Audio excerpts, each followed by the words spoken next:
There was also, I think, the Imrahil, like the Prince of Dom something. Yeah, who's Dom he? Armouth Dom or something like Perignon? that. I wish.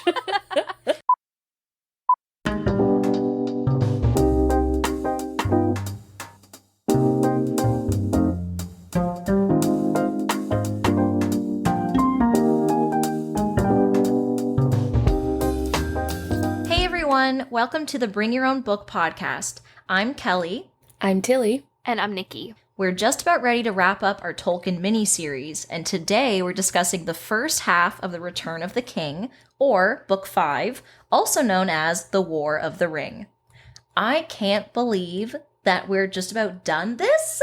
I feel like we've been reading these for forever, and not necessarily in a bad way. Yeah. But, like, I guess because we're checking in, like, after each little book and not, like, each novel, you know? Mm-hmm. So I'm just like, oh my gosh, we have one more little box to check, and then we're done. Yeah. Wow. Yeah. We're almost at Mount Doom. I know, right? I was surprised that the first half of The Return of the King is actually only the first 40%. And so we've still got, like, 60% of the book left, according to my quick math, when I looked at the final page count. Because I was looking at it and I was like, that doesn't look like quite half. But man, a lot of stuff happened in the first 40%. You'll also be really surprised in the second half that the ring gets destroyed like the third chapter in. And then there's just like 7 chapters. Wrap up? Oh my God. I'm not going to say what because Kelly doesn't know, but I love it. I love this book. Oh my God, the spoilers. Yeah, that was a bit of a spoiler for me, Nikki. It's okay. I didn't say what happens, but yes. It's actually good because it just cuts down on like the Sam Frodo time, which in my books is like totally fine. Aren't we reading the same book? No. Oh my God. No, okay. But okay. No, that is good to know in a way, because I was kind of dreading, like, I was like, oh no, is this going to be another part 2 of the Two Towers for the last 60% of the book? And I was talking to my partner earlier and he was saying, well, maybe it's a lot more of like subtle world building that kind of happens that you only see a glimpse of in the movie, because it's not as like interesting as battle, volcano, ring, you know? Right. So I was excited to hear that. And I'm excited to hear it from you too, Nikki. Yeah. Yeah, it's, I love it. I am nervous from hearing that. Oh, no. Just because I have no idea what I'm in for then.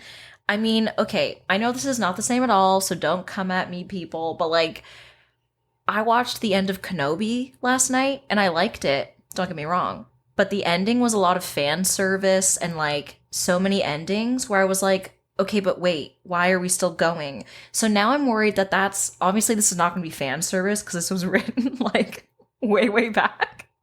But I'm just worried now that it's going to be such a drawn out, long ending, because for me, we're building up to tossing the ring in the pit, right? Right.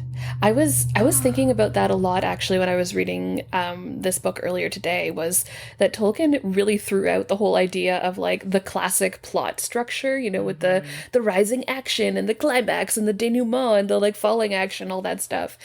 And it's really interesting to see, especially because I feel like the Lord of the Rings books are really talked about as being like classics of, maybe not classics of literature, but classics of fantasy, like classics of a certain genre that follows this like hero's journey.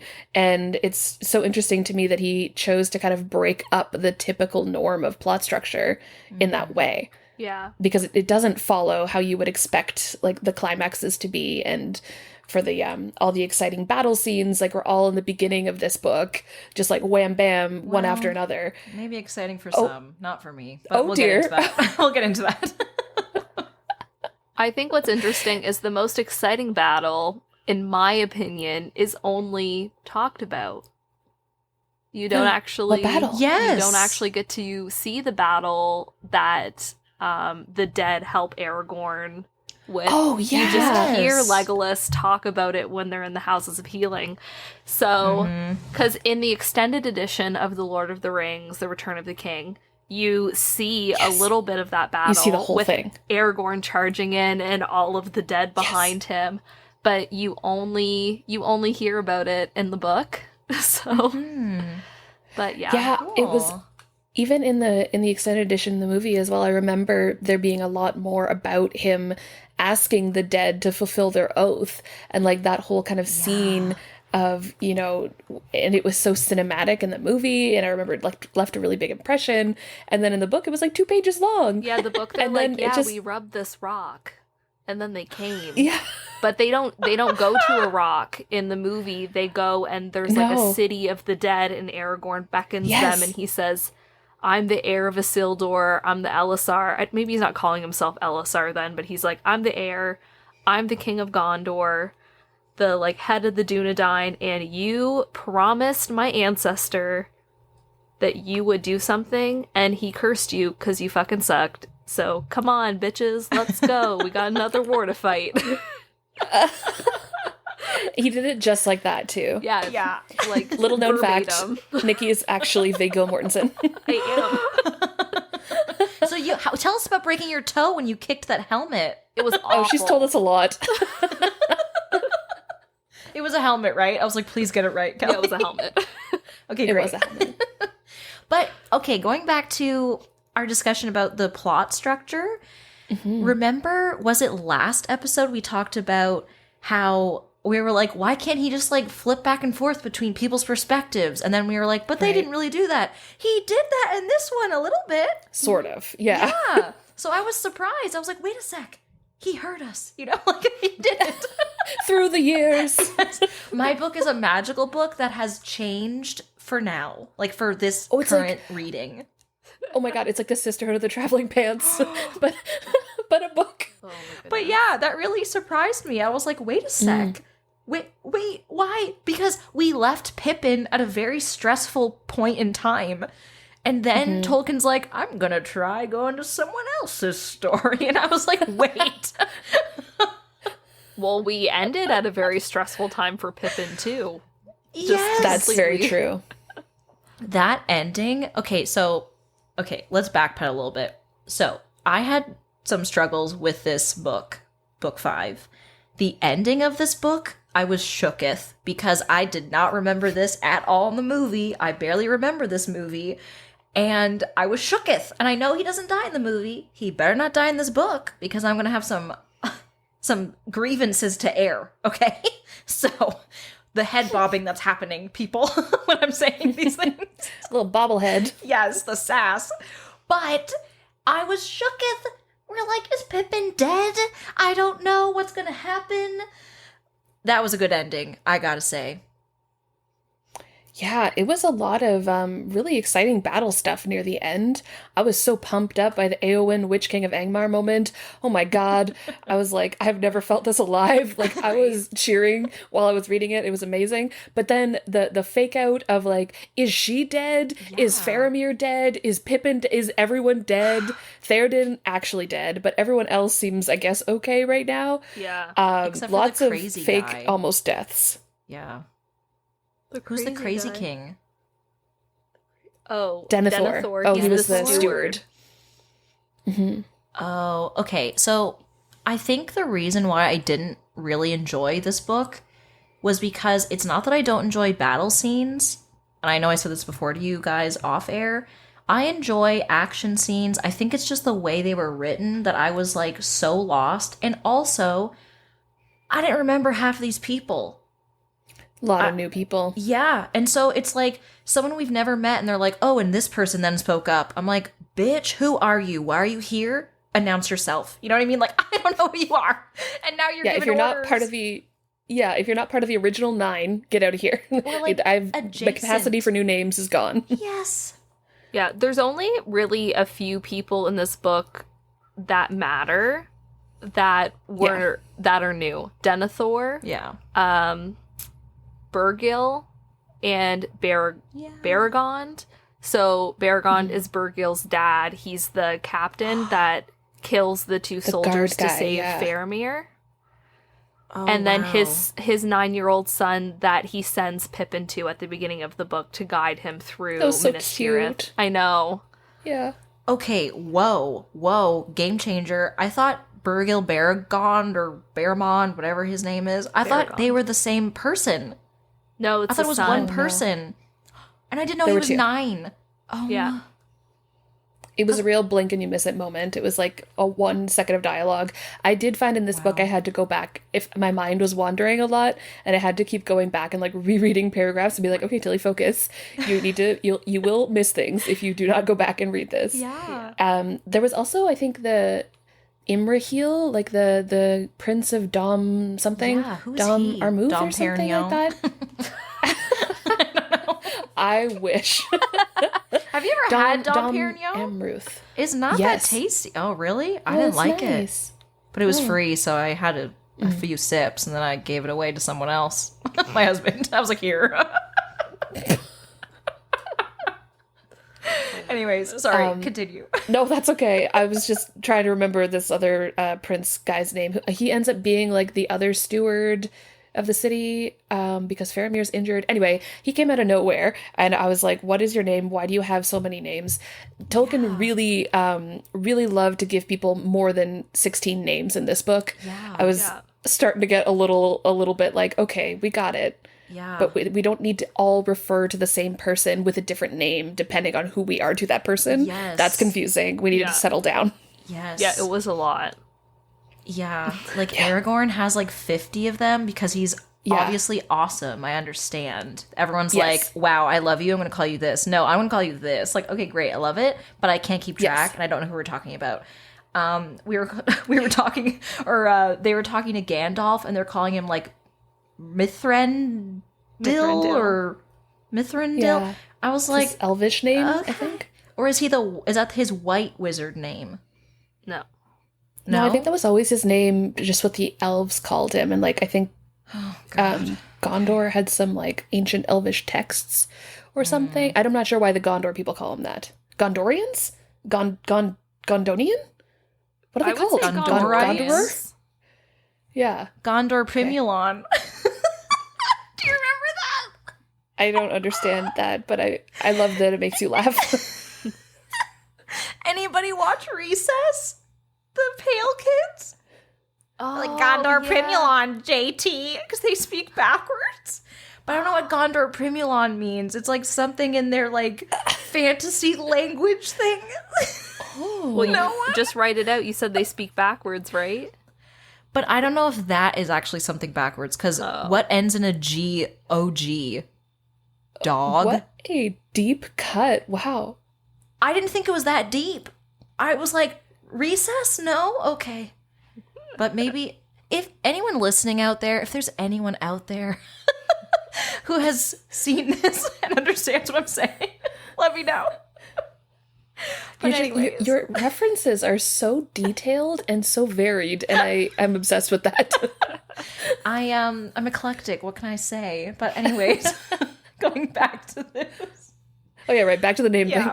Yeah. However, even though I agree with both of you that it's very confusing to have so many names for one person to keep track of, it is kind of cool to like have all those nicknames. You know what I mean? Because like we don't have that. We don't have like, oh yeah, Susie at the bakery, or I don't know, Susie over there calls me Kelly the Red Maven or something. You could be the Red Maven. You've got ginger hair, you know? But like, you know what I mean? Like, we don't have these, or like Nikki the Conqueror, you know? Ooh, like, we don't has have a ring these. to it. Yeah. I would love those. Like, I guess we have to do more exciting deeds to get these titles, maybe. Well, what do you think D&D is for? True. Once we start playing, we'll acquire then we gain our all the titles through D&D. That's right. Oh my god, it's all coming together. Yeah. Oh my god, I love it. I can't wait.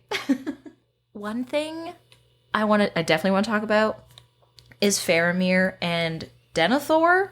That's his name? Yeah. Yeah. So first I need some background because I'm a little confused about some of it, but I remember this from the movie.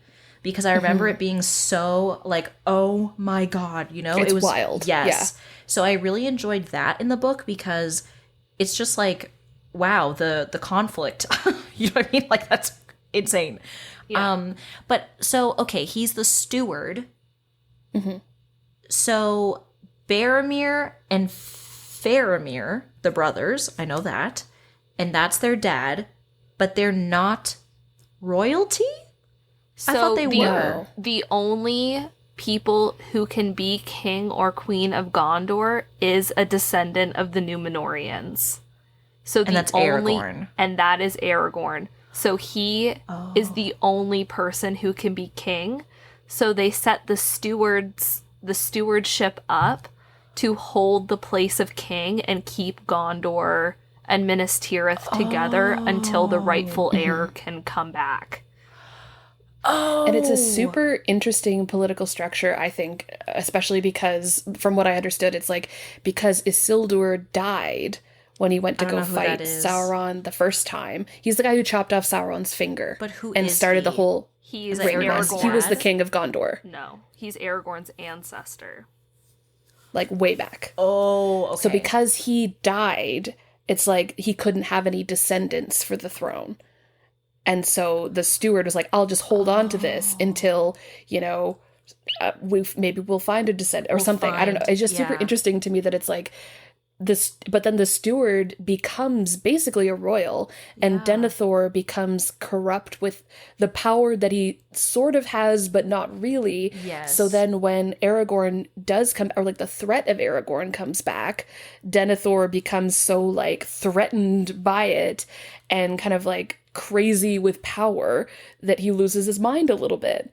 And it's just like super interesting to me. Yeah, and to add to that, like Denethor, Boromir, and Faramir are all Dunedain. Like Faramir lives to be 120 years old because he has a lot of that blood still in him. Okay. So he is still Dunedain or descendant of the Númenóreans, but he is not an heir of Isildur. So Okay. Right. yeah. So Isildur is like so old, like so far back in Aragorn's family How old tree. is he? Well, Yeah. he did now, but he's so far back in Aragorn's family tree that like I think it was the First Age. So there was Númenor. His father, when Númenor crumbled, brought their family and the other surviving members of the Númenóreans to Gondor. So that's how old Isildur is. He was the first. He's like first generation Canadian to Gondor. Like that. Okay. Okay. But not even, Okay. I guess, his heir would be because he came from Númenor. Anyway. He's old. Okay. Thank you, both of you. Yeah, because I was like, I remember this plot point, but I don't remember why it's happening. You know what I mean? Mm-hmm. Okay. Okay. Yeah. It's it adds a making more lot of sense. interesting layers. Yeah. Also, is Denethor not an off-brand like medication name? Don't you think? Can't you just like imagine a commercial that's like, try Denethor, side effects may include like lighting your son on fire?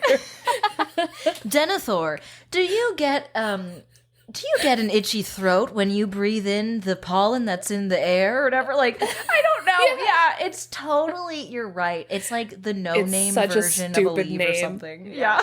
Yeah, it sets it up for him to be terrible, which he is. Yeah. Spoiler alert. Yeah. He sucked in the book, but I think watching the movie, I really, really hated him in the movie. Even more than in the book.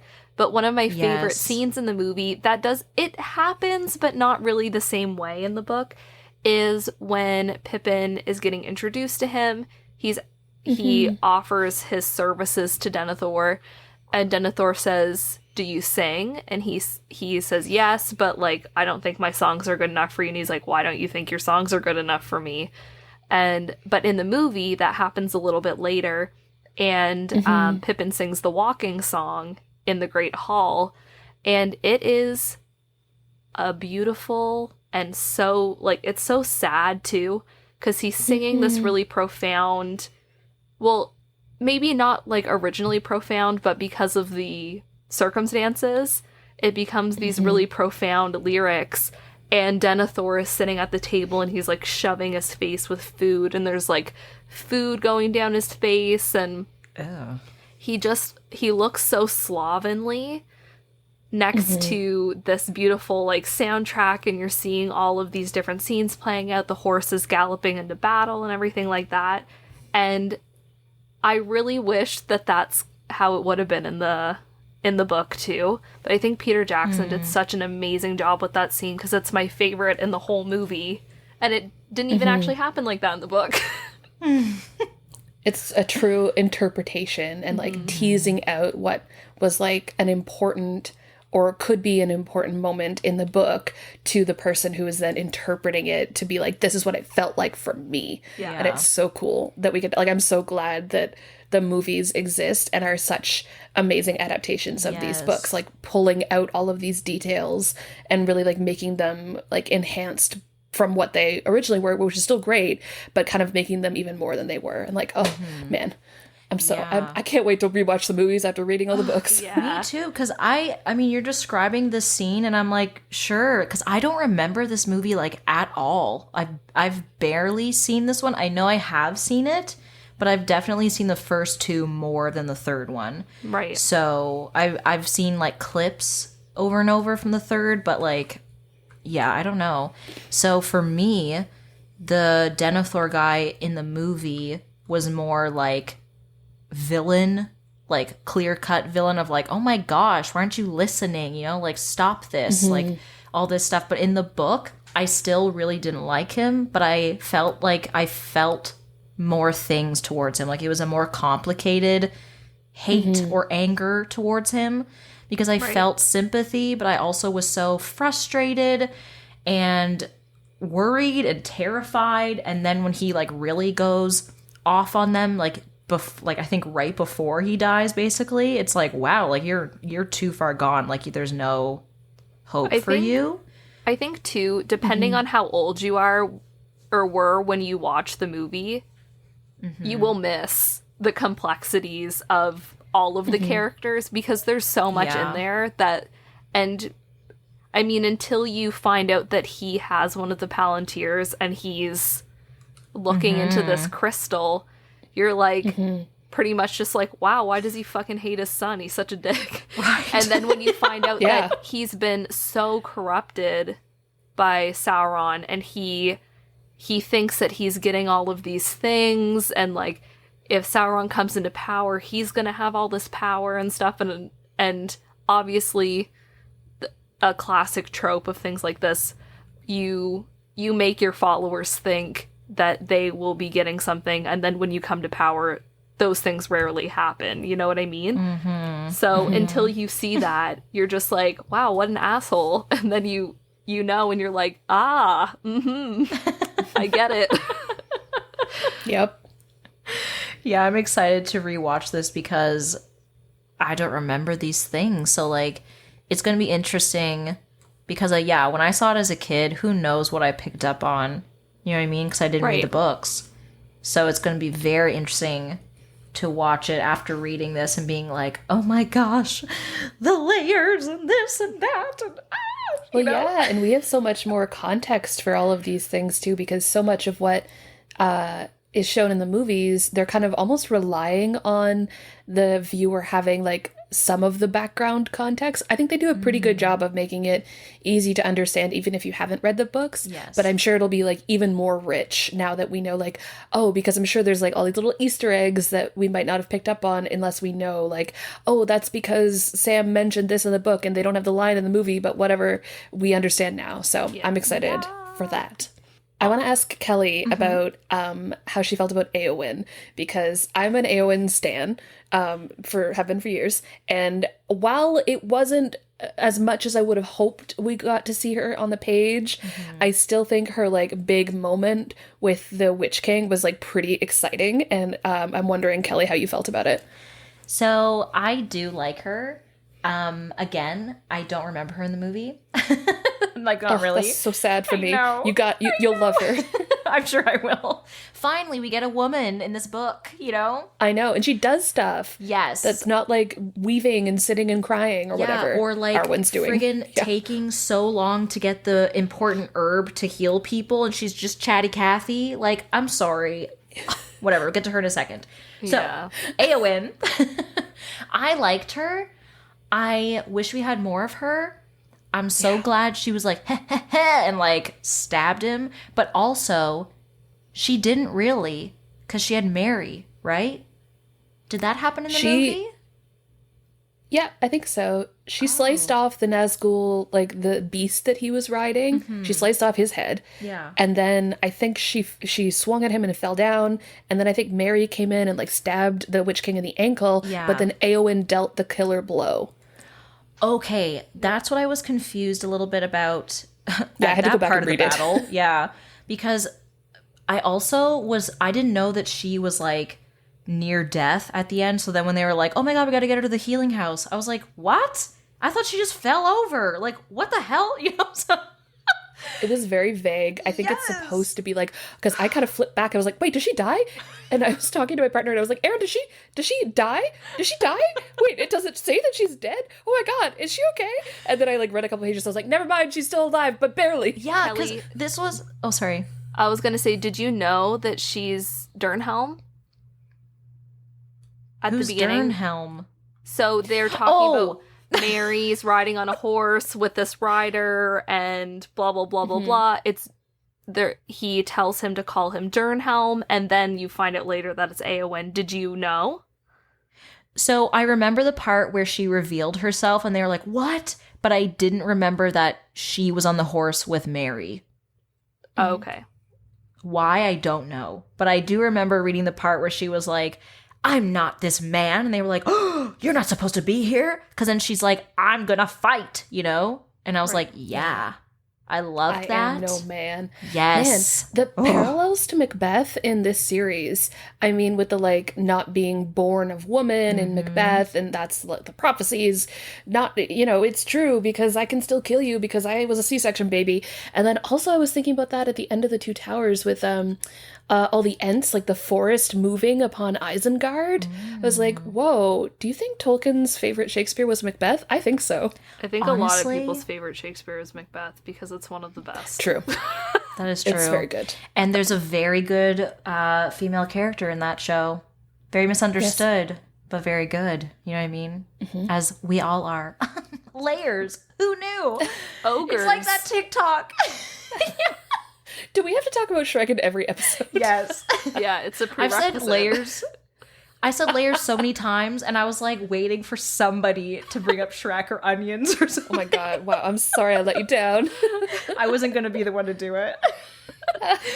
But, no, Tilly, you sent me that TikTok today of the guy being like, we're going to create a strong female character. She's going to be competent, but we don't have time to go into it, so we'll put like a lab coat in the background. Like all these things. Yes. Nikki, I'll send it to you too. It was so fucking funny. Yes. Okay. Because it was so... It's just this one guy, like, comedically, like he's running a meeting pitching this female character. And it's so accurate and so upsetting, but funny. Yeah. We'll link it in the show notes if this makes it into the episode, because it sums up a lot of things that we've talked about. But Éowyn was freaking awesome. I loved her speech of like, nope, I'm going to do this. Try and stop me. You know you need my help, you know? And she can back that shit up because she is so freaking good at what she does. Shield Maiden of Rohan, yes. Honestly, I want that nickname. Every time I read Theoden being like, tell Éowyn she's more than a daughter and stuff when he's dying and she's like right next to him, but he doesn't know. And I'm just like, ugh. Yeah. Heart-wrenching. I know. I really liked Theoden. I forgot who he was for a bit, and then I was like, "Oh yes, him!" I was like, so he's sad. a great character. Yeah, I think he's probably one of my favorite characters who comes in late, like in the series. Like you only meet him in the Two Towers, right? I think, yeah. And once we're in Rohan, and I think he's a great character. My only problem with Éowyn, and this is really a problem with Tolkien, is that he could not conceive of a female character who had a motivation other than being in love with somebody. Yeah, so is she in love with Aragorn? Yeah. Yeah, she fully is. That's what I thought. Immediately upon sight. Yes. And I'm like, okay, cool. At least at the end, she's fighting the Witch King for her uncle, like for Yes. Theoden. She's like, he is my kin, and if you touch him, like I will smite you, I think is what she Yeah. says, which whew, shivers. Yeah. But it is shitty, I think, that so much of her dialogue is about like, let me go with you, Aragorn. They love you. I love you. And it's like, come on, man. She could have other motivations. Yeah. She could have other things to be dealing with. Yeah. Yes. I do understand like playing up the fierce nurturing or like care or protectiveness that some women have, but not all women, you know? And also there's many things to us, and not just like, you're cute, I love you, I want to protect you, you know? There's also like, I don't know why I'm going to bring up Rin from the Poppy War by R.F. Kuang, but like, hello, Yes. she's just a freaking badass warrior because that's what she is. She's not doing it for anybody but herself, which is like kind of bad at sometimes, but we're not perfect. You know what I mean? I think, though, thinking about it a little deeper, Eowyn's purpose, though, for Aragorn within this series, I think having her be in love with him really shows like the two paths that Aragorn can go down. He can stay with Arwen, who is an elf, who is supposed to be going to the Undying Lands. She's supposed to be leaving Middle-earth. All of the elves are leaving. That's why they weren't in the Battle of Helm's Deep. They're done with the world. They are. They're going to the Undying Lands, and they're going to live in peace. So he can be with Arwen, or he can settle down with a human woman and have a very normal life, and etc., etc. We see later in this, now I can't remember how much they put on, like how much he puts on the page, if it's kind of one of those like passing comments, but the decision he does make takes a toll on many people for different reasons. So I think that that's probably more what he's thinking. I don't think that Tolkien really was thinking, yes, women, only good for whatever. I think he was just thinking this character is going to progress this plot point. But that's also bad, I think. There's a lot of characters that are there to... That's serve what side characters do. So no, that's true. That is true.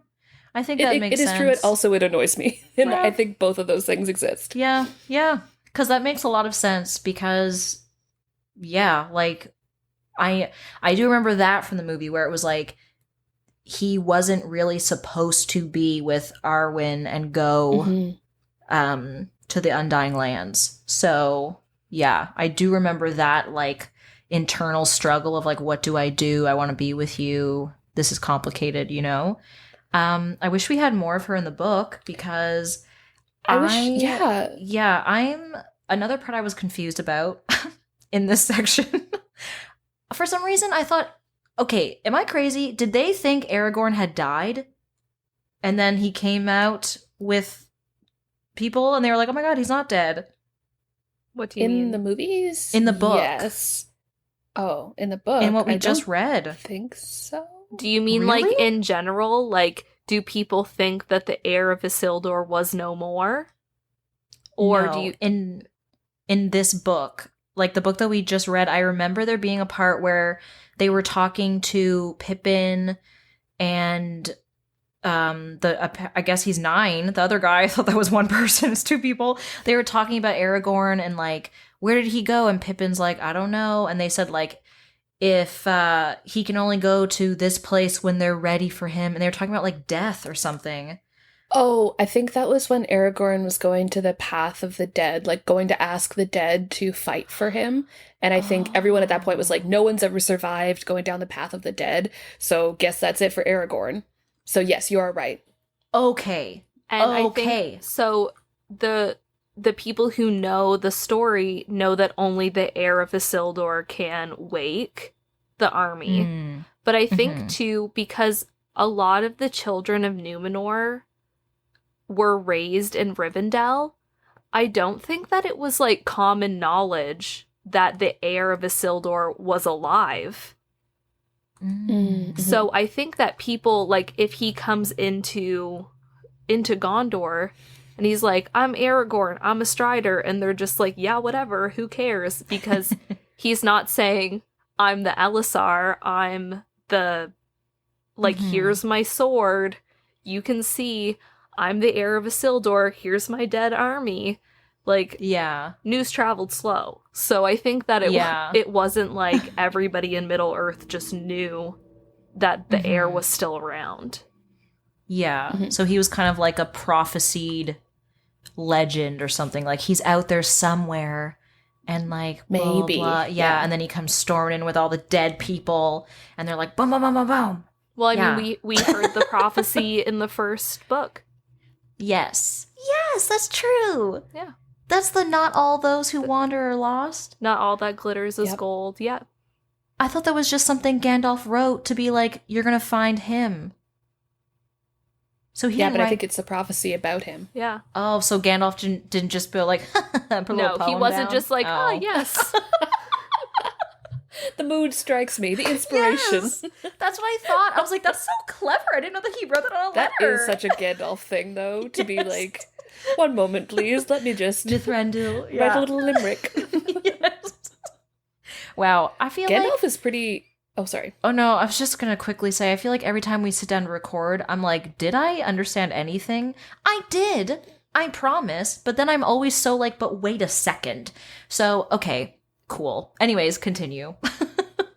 It's dense. It's really dense stuff. Like, I definitely had to go back a few times and be like, okay, all right, brain, focus. Who is this person? Okay, it's this person. How are they related to this person? Like, I think it's a lot of having to figure it out in your brain in between the pages rather than, like, Tolkien spelling it out for you. Yeah. Which is fun because it's kind of like a little puzzle, but it's also not fun because sometimes I don't want to do all that work, man. Yeah. So I get that. I think also, Kelly, like, I know you have, like, enjoyed parts of the books, but I know that you, like, struggle to pick them up. And I want to say, like, for you and also for everybody else out there who is listening and tried to read them and maybe didn't, or has read them all with us but feels the same way that Kelly did, you don't have to like these books. This is not like these books are not like the be all end all. They're not for everybody. I don't enjoy every single thing about them, even though I know a lot or quite a bit about what's happening. So it is not like, at least nobody here is going to be like, oh my god, you didn't like The Lord of the Rings? It's fine. No, like, we don't care. We are all different people. And it's okay to be like, yeah, that was fine, but I'm done and I don't need to do that again. Yeah, I think, like, I don't not like it. Here. Yeah, I just... There's some parts that I was like, oh my god, on the edge of my seat. And other parts where I was like, what the fuck did I just read? Like, this is so old, you know? Like, or this is so dated. And just of, like, the style, you know? But I don't hate it. That's the thing. I have, like, a complicated relationship with this series because, yeah, half of it I've loved. The other half, I'm like, I feel so lost and I'm not a reader, you know? And I'm not smart. So it's just, like, a different experience for me. And also, we've talked about this, I feel like, almost every episode, where, you know, there's so much stuff in this world that is not in this trilogy or this cycle, I guess. And so for some people, that's like, wow, let's uncode this or decode this. And for me, I'm like, there's too many unanswered questions for me to read this cycle and be like, I understand everything. So, yeah, I think that's where I'm at. Like, I think there's too much puzzling for me where I'm like, I'm getting stressed out sometimes trying to enjoy this, you know? Yeah. I think you don't want that. I think you will probably like the second half then, because the stuff happens very quickly, but then you do have all of those chapters of closing up. You're getting Okay. answers to things. You're seeing where people are going instead of just being like, yeah, drop that ring in that hot pot in the volcano. Instant pot. Drop the ring in. Okay, done. Everybody go home. And then you're left sitting there like, but you get some of that, The wrap closing. up. That's can't wait. I keep going back to what Tolkien wrote in the I think it was the foreword in my edition, Yes. which basically him being like, I understand this isn't for everybody, had some very rude critics, and I just want to say I just tried to write a book that would touch people and move people, and all I had was myself to go by, so if you don't like it, whatever, I probably don't like your books either. So I think even Tolkien would support you being like, you know what, not for me. But you know what? He hasn't read anything I've written, so he can't That's right. say that to me. So I'm going to clap back. I'm going to clap back at his Oh estate. no, I think he would support you. I don't think he would be mad at you. But I guess we don't know because Yeah. the author is dead, Yeah. literally, in this case. Yep. But yeah, that makes me feel better. Anyway. But I don't hate this. Yeah. It's just I have a complicated No. relationship. I'm very excited to watch the movies because Lord knows I need that refresher, and I like the movies, so I'm excited for them. Me too. Oh my gosh. So, okay.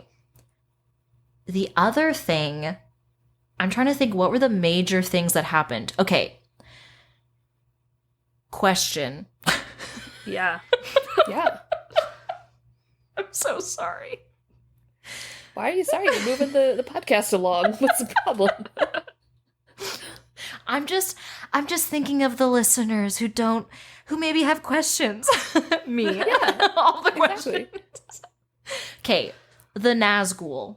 We've seen the Nazguls before. Those are the Black Riders. Yeah. Yes.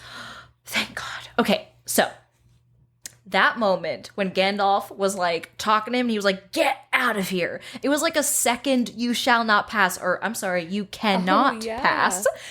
Did you notice that?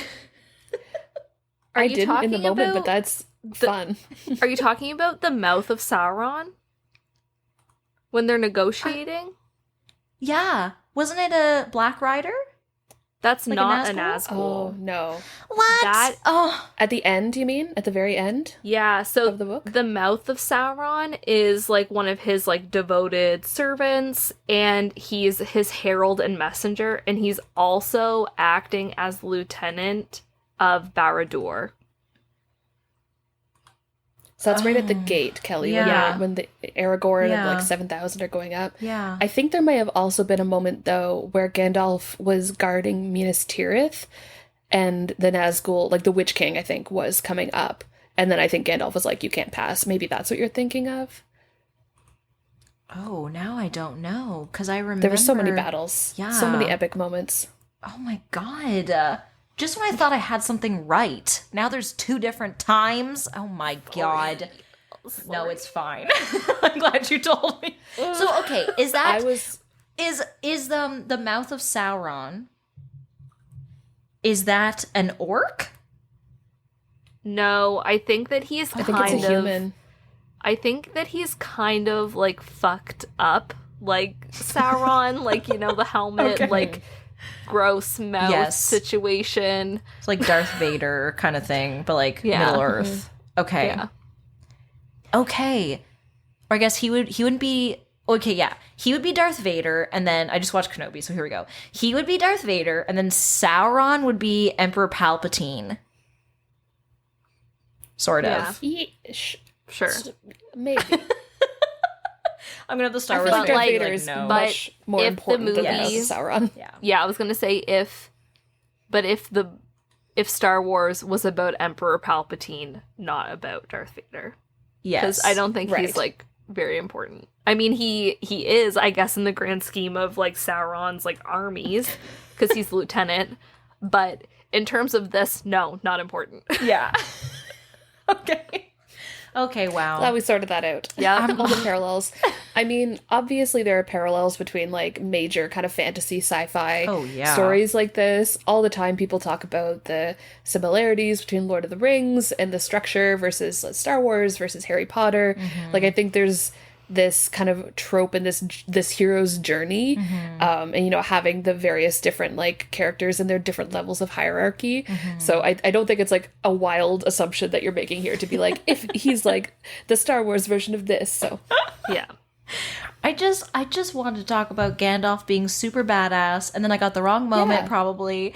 But I guess my point is Gandalf, he's super badass when he needs to be. He's super fun most of the time, and I love that. I love his trollishness where he's like making fun and, you know, being a little bit ridiculous, but I also love that he is like so powerful and so like, I don't want to say fearsome, but like kind of like he's very powerful, and people, or I don't want to say people, I guess Saruman and all the orcs and whoever look down on him thinking, oh, whatever, you're nothing. But really, I was thinking the other day, not the only difference, but like a main difference between villains and heroes is villains have the best confidence in themselves and they belittle the other people. It's like sports, right? It's like, I'm way more better. Wow. I'm better than you. I'm way more stronger than you, and I'm gonna kill you. You know what I mean? Yeah. Yeah. Well, I think it's a good point, especially I was thinking with now that Gandalf is Gandalf the White. Yes. I feel a lot of his humor has like, I don't know, gotten more serious. Like he is more kind of badass in this book than he was in The Fellowship, when everything was like a little bit la-da-da, like just bumbling along. And I feel like now that he's come back with this like purpose and kind of, I've been sent back here to finish this task, he's like, all right, I'm gonna fucking finish it. Yes. It's like, is it Malcolm Gladwell who wrote about David and Goliath, like in, I think it was Outliers? He talks about like everyone, I don't know the Bible very well. I just know like English class stuff or whatever. I saw this interview with him and he was talking about how people, when you learn about David and Goliath, David's the underdog because Goliath is this huge, powerful person. But in reality, David knew what he was doing and he had this like really, really powerful weapon and he knew how to use it. So it's like the villain has this confidence, but Gandalf is like, you think I don't know what I'm doing? You think I'm not powerful? Bitch. And then he's like, you cannot pass. He is very tough when he needs to be, but we also do see in this book a few times him say, I'm terrified. Yeah. Like, I think we're all gonna die today. So, like, I don't know, wrap up all the shit that you need to do because, like, TikTok. Yeah. Like he has those moments, but I also remember, correct me if I'm wrong, because I probably am, but doesn't he also at the same time, he's like, I'm terrified and like we might all die, but also we have to like just let the chips fall where they may and just go and like do it and do our best, which I'm like, that is extremely hard. He is like so brave. Oh my god. I think kind of like what he says is he's like, a new day will dawn, but we won't be there to see it, essentially. So like, you know, for the greater good, they will. Yeah. He says something, oh, I wish I could find it. He has this really nice saying of like what you're saying of like, we might not be here, but like the soil will, like other people will like till the soil or whatever. Like other people will be here after us, whether or not we are. Which I'm just like, oh, that's so nice. Like not nice, but also, oh my god. Also easy for someone to say who could get back to like the Undying Lands and they could be like, just kidding, we have another mission. Let's go back to Middle Earth. Yeah, you think he dies, and then he comes back even more powerful. And then everyone else is like, but all these other people died, and they just died. You know? Yeah. So it is such a compelling storyline, though, that idea of Gandalf being so powerful and so, like almost invincible in this book. It feels like, you know, like many people tried to kill him, and he came back stronger every time. And yet he refuses to do anything, or not refuses, but he's so committed to the idea of Frodo being on his way. The ring bearer alone can complete this mission, and you know, we can't help him. It's his journey now. And it's such an interesting and compelling storyline, I think, for Gandalf, that he's like holding the fort everywhere else, and just like every time he gets a bit of news about Frodo, he like clenches his fists in anxiety, but he's like, well, we gotta just let it happen, and it's just a lot. Yeah. Why are you laughing? I'm sorry. I totally agree with you, but when you said clenches, I thought you were going to say like clenching his bum or something like Holding in a stress poop for Frodo. Why do we have to go this direction? I mean, if I were him, I would definitely be holding it a lot. You know what I mean? Yeah. Like, Yeah, isn't it interesting that they never show characters going to the bathroom? yeah, especially when Nikki and I have read Crave, where you follow her every fucking minute of her life, but she yet never goes to the bathroom or showers. Anyways, that's another topic. But yeah, I'm just saying, if I were him or any of these people on this journey, like, what if you were one of those people who can't poop away from home? You would be dead. You would be so backed up. Figure if it you were a out. hobbit and you couldn't poop anywhere but your own home, and then you're on this journey, you've made it all the way across Middle Earth without a poop. Like, you'd be dead. What Yeah, did they you need die that healing from? house. Oh Constipation. my god. He needs extra king's foil. Oh my god. Aragorn, breathe on it, quick. Okay, I gotta say, that Kingsfoil bit, a little bit lame to me. Right? Yeah. I'm like, what? You mean there's a plant that everyone who is a healer is like, that's useless? And he's like, not for me. Yeah. I have the power of the air. I was like, come on. Let me just blow I on this don't- leaf I don't and buy rub that. it on you. Everybody. Yeah. Like, Yeah. yeah, I do With a think that's flower. a little bit like, because at the Can't kill end, these on. people. how many of the 9 die? Boromir? I don't know. Like, up to this Oh, did point. I say Boromir earlier? Yeah, Oh, you did. God. It's okay, we all Ugh, know I what hate you were myself. saying. No, Kelly, no. I vote myself off this island. No, such a we want you to poser. say majority wins. Okay. But okay, I don't remember who else dies, if anyone, so please don't tell me. Well, so far only Boromir has died, right? Of the 9. Yes. I know Aragorn's going to leave. I do remember that. The statistics So. are just not adding up. Like, No, they're not. so And You're telling me everyone we've talked to who has a name survived so far except Boromir, but like a bunch of other nameless people are only coincidentally the ones killed by orcs? Yes. Theoden died. I don't get it. That's Theoden true. Did Theoden die, did die. But Yeah. I think But that... Faramir and Eowyn had like a fake out moment. Yeah. yes. And Mary as well. And Yeah. Pippin Sort is of. now not looking great. Right. And Frodo's taken for dead as well in the end of the Yeah. second book. So it's Yeah. like, how many fake deaths do we have to see Yeah. here? He Again, definitely I overused know. the trope. Yes. Didn't Yes. get the memo. He's like, this is Needs a a better clever editor. device. Yeah. Let me use it Like, all the actually, time. try a different one. Actually, let's behead this guy instead. But like, even the spider didn't die. You thought she died, and Oh then my she god, and didn't. Gandalf fake died too. Yeah. Whoa. How can I trust anything in this book? Pippin's gonna not real. live. He better live. So help me God. Okay, but okay. If I understand, it's like it's a book, Kelly. Blah blah blah. But like, if frickin' Aragorn knew this whole time about these special leaves, why didn't he just keep a bunch in his little satchel? And he knew he could use them. Right? He could have kept Well, them and with he the does- group. He does use them early in the first book, right? When Frodo first gets stabbed by the Witch King on Weathertop.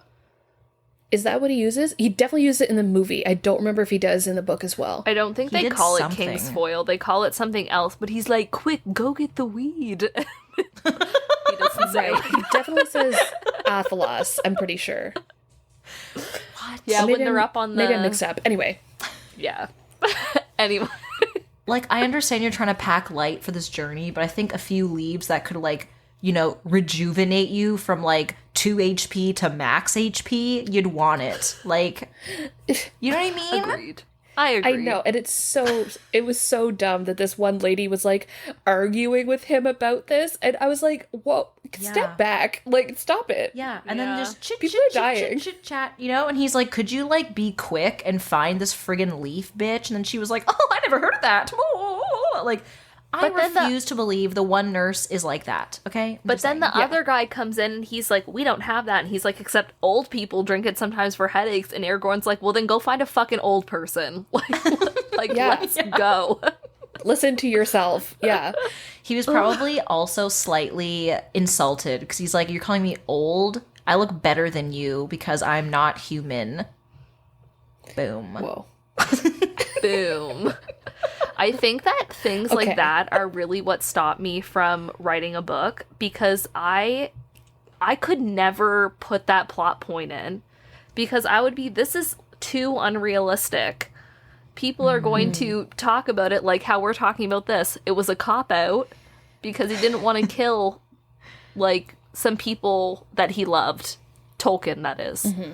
But Nikki, if you were making billions of dollars off of this stuff, and then a few little peons over here said, "That's a cop-out," you'd be laughing all the way to the bank like, "Yeah, bitch, it was a cop-out. What of it?" Well, his son, he laughed to the bank, and now his son is laughing all the way to the bank, okay? His estate is, runneth over, okay? His estate runneth over.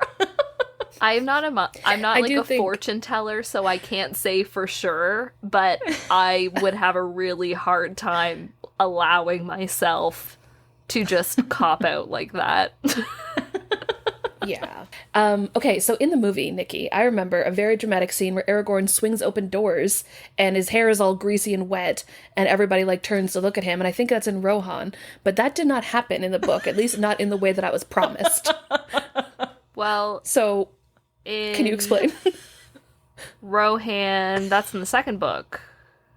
Yeah. I think that does it happen though that he falls? Because Aaron and I always quote like, "He took a tumble off the cliff." Like that one orc was like. So whenever our cat like topples over a box, we say like, "He took a tumble off the cliff." Oh, Jesus. Anyway, so I was waiting for that line because it's very funny to me, and it never happened. Oh yeah, I love this. You're like, he didn't burst in with greasy wet hair and take a tumble. I love this.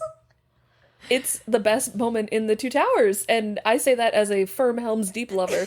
Ooh, gross. That sounds gross to say. Anyway, went to Helm's Deep last night, if you know what I mean. Oh my god.